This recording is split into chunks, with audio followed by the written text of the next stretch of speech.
రైతులు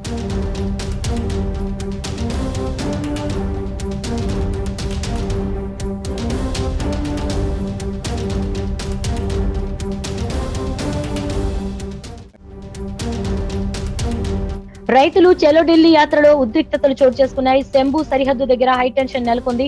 పోలీసులకు రైతులకు మధ్య ఘర్షణ వాతావరణం చోటు చేసుకుంది. నిన్నటి నుంచి సరిహద్దులు మూసివేశారు పోలీసులు. ఢిల్లీ బార్డర్ లో ముళ్ల కంచెలను, సిమెంట్ దిమ్మెలను ఏర్పాటు చేశారు. ఢిల్లీ వైపు వస్తున్న రైతులపై టియర్ గ్యాస్ ప్రయోగించడంతో రైతులు పోలీసుల మీదకు రాళ్లు రువ్వారు.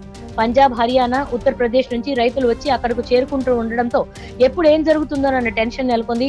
ఎట్టి పరిస్థితుల్లో ఢిల్లీలోకి అనుమతించేది లేదని, వస్తే చర్యలు తప్పవని పోలీసులు హెచ్చరించారు. కనీస మద్దతు ధరకు చట్టబద్ధత కల్పించాలని, స్వామినాథన్ సిఫార్సులు అమలు చేయాలని కోరుతూ రైతులు ఆందోళన చేస్తున్నారు. రోడ్డుపైనే బైఠాయించి అక్కడే ఆందోళనకు దిగడంతో పోలీసులు అప్రమత్తమయ్యారు. ఇదిలా ఉండగా ఢిల్లీ నుంచి బయటకు వెళ్లేందుకు లోని, ఔచండి, జోంటి, పియావు, మనియారి, సఫియాబాద్ ట్రాన్సిట్ పాయింట్ల మీదుగా వెళ్లాలంటూ ఢిల్లీ ట్రాఫిక్ పోలీసులు ప్రయాణికులకు సూచించారు. ఢిల్లీ, నోయిడా, ఘజియాబాద్ లోని ట్రాఫిక్ పోలీసులు ఏదైనా ఇబ్బందులు ఎదురైతే సహాయం కోసం ప్రయాణికుల కోసం హెల్ప్ లైన్ నంబర్లను 1095 997100 9001 9643322904 జారీ చేశారు.